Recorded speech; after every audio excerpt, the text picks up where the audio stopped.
मेरी जीजियों, एक बात अपने जीवन में उतार कर रखना, कभी जिंदगी में अगर कभी ऐसा योग लगे, कभी तुम्हारे जीवन में कभी ऐसा लगे, अब तो थोड़ी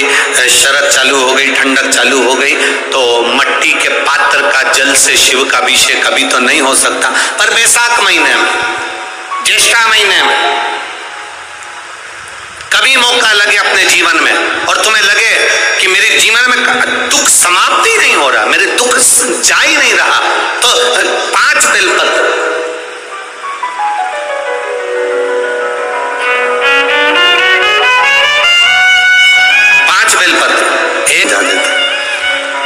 एक बेलपत्र जिसकी डंडी का भाग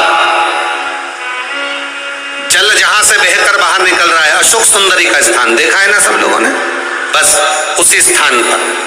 पहली बेलपत्र। दूसरी बेलपत्र पार्वती जी के स्थान पर, अर्थात जो जलाधारी है वहां पर। तीसरी बेलपत्र शंकर भगवान के शिवलिंग के सम्मुख में जहां आप बैठे हो वहां बैठकर डंडी का भाग विपरीत दिशा में रखकर, तीसरा बेलपत्र। चौथा बेलपत्र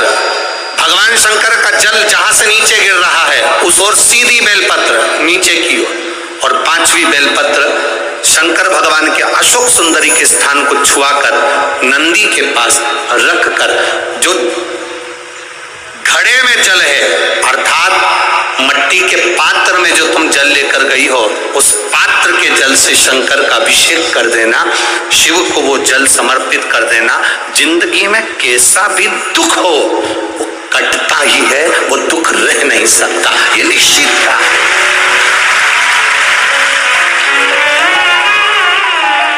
कभी कभी आप लोगों ने नागपुर में ऐसा दर्शन करा कि नहीं करा हमें नहीं मालूम, नागपुर की लीला तो हम नहीं जानते, पर हमारे उधर आज भी होता है। जब बैसाख का महीना आता है, ज्येष्ठा महीना आता है, गर्मी का समय आता है, तो शिव जी के ऊपर ऐसा ऐसा तिकोना लोहे का कुछ एंगल बनाकर उसके ऊपर मिट्टी का हंडा रख देते हैं। अब यहाँ नागपुर में आप लोगों ने दर्शन करे ना करे वो हमें नहीं मालूम, पर अभी तक चांदी का लगता था, अभी तक सोने का लगता, पीतल का लगता, तांबे का लगता, पर जैसे ही बैसाख का महीना आया, जैसे ही ज्येष्ठा महीना आया, वैसे ही मिट्टी का पात्र रख दिया जाता, उसमें से बूंद बूंद पानी शिव जी को समर्पित। करें दर्शन यहाँ पर, किसी ने करे यहाँ रखते हैं लोग, ठीक है। शिव तत्व की प्राप्ति के लिए भगवान देवाधिदेव महादेव के आनंद सुख को प्राप्त करें।